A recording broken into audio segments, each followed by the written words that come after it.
Hello everyone, welcome to Tasty Dish by Sethu Palaniappan. உளுந்தங்கஞ்சி எப்படி செய்யலான்றதை பார்க்கலாங்க. இதுக்கு 1 கப் கருப்பு உளுந்து எடுத்துருக்கிறேன், 1/4 கப் கவுனி அரிசி எடுத்துருக்கிறேங்க, 1/4 கப் பாசிப்பயிறு எடுத்துருக்கிறேன். கருப்பு உளுந்து கஞ்சி செய்கிறதுக்கு கருப்பு உளுந்தை வறுத்து எடுத்துக்கலாங்க. ஒரு கடாய் ஹீட் பண்ணியிருக்கிறேன், அதில் 1 கப் கருப்பு உளுந்து சேர்த்துக்கிறேன். ட்ரை ரோஸ்ட் பண்ணி எடுத்துக்கலாங்க. கருப்பு உளுந்தை மிதமான தீயில் வறுத்து எடுத்துக்கோங்க. வறுக்கும் போது கலர் ஸ்லைட்டாக சேஞ்ச் ஆகி நல்லா வாசனை வர அளவுக்கு வறுத்து எடுத்துக்கோங்க. கருப்பு உளுந்து நல்லா வறுபட்டு வாசனை வருதுங்க. ஒரு உளுந்து எடுத்து வாயில் போட்டு பார்த்தீங்கன்னா நல்லா க்ரன்ச்சியாக இருக்கணும், அந்த மாதிரி இருக்குது. இப்போ இது ஒரு தட்டில் கொட்டி ஆற வச்சுக்கலாம். அடுத்து பாசி பயிறு சேர்த்துக்கிறேங்க. கருப்பு உளுந்து எடுத்த அதே கப்பில் 1/4 கப்பு பாசிப்பயிறு, இதையும் மிதமான தீயில் ரோஸ்ட் பண்ணி எடுத்துக்கோங்க. பாசிப்பயிரும் நல்லா வறுபட்டு க்ரன்ச்சியாக இருக்குங்க, கலரே சேஞ்ச் ஆயிடுச்சு.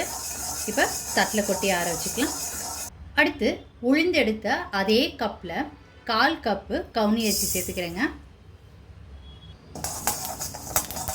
உங்கள்கிட்ட கவுனி அரிசி இல்லைன்னா அதுக்கு பதிலாக நீங்கள் பச்சரிசி சேர்த்துக்கலாங்க. இதையும் மிதமான தீயில் ரோஸ்ட் பண்ணி எடுத்துக்கோங்க. கவுனி அரிசி பொரிய ஆரம்பிச்சிருச்சுங்க. இப்போ இதையும் பிளேட்டில் கொட்டி ஆற வச்சுக்கலாம். அடுத்து 4 ஏலக்காய் சேர்த்துக்கிறேன். ஏலக்காவோட நீங்கள் சுக்கு சேர்க்குறதுனாலும் அதோட சேர்த்துக்கலாங்க, இல்லை பவுடராக அரைக்கும் போது பவுடராக சேர்த்தும் அரைச்சிக்கலாங்க. சுக்கு ஆப்ஷனல். நல்லா வறுபட்டுருச்சு. இப்போ இதையும் ஆற வச்சுக்கலாம். வறுத்ததெல்லாம் ஒரு பிளேட்டில் கொட்டி ஆற வச்சுருக்குறேங்க. இது நல்லா ஆறட்டும். ஆறுனதுக்கப்புறம் பவுட்ரு பண்ணிக்கலாம். நல்லா ஃபைன் பவுடராக அரைச்சி எடுத்து வச்சுக்கோங்க. இந்த பவுடரை ஒரு ஏர்டைட் பாக்ஸில் ஸ்டோர் பண்ணி வச்சுக்கோங்க. இப்போ இந்த பவுட்ரு மிக்ஸை வச்சு உளுந்தங்கஞ்சி எப்படி செய்யலான்றதை பார்க்கலாங்க.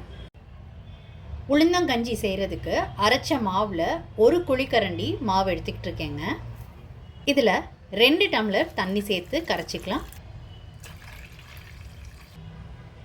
இப்போ கட்டி இல்லாமல் கரைச்சி எடுத்துக்கலாம். இதை அடுப்பில் வச்சு காய்ச்சிக்கலாங்க. ஓரளவுக்கு திக்காக வந்துருச்சுங்க. இந்த ஸ்டேஜில் பால் சேர்த்துக்கலாம். 1 டம்ளர் பால் சேர்த்துக்கிறேன். இதை நல்லா கலந்து விட்டுக்கலாம். பால் சேர்த்ததுக்கப்புறம் நல்லா கலந்து விட்டுக்கிட்டாச்சு. இந்த கன்சிஸ்டன்சி கரெக்டாக இருக்குங்க. இப்போ வெல்லம் சேர்த்துக்கலாம். நான் இன்றைக்கி நாட்டு சக்கரை சேர்த்துக்கிறேங்க. உங்கள் ஸ்வீட்டுக்கு ஏற்ப பார்த்து சேர்த்துக்கோங்க. சேர்த்து இந்த நாட்டு சக்கரை எல்லாம் நல்லா கரைஞ்சிருச்சு. இப்போ தேங்காய் சேர்த்துக்கலாங்க.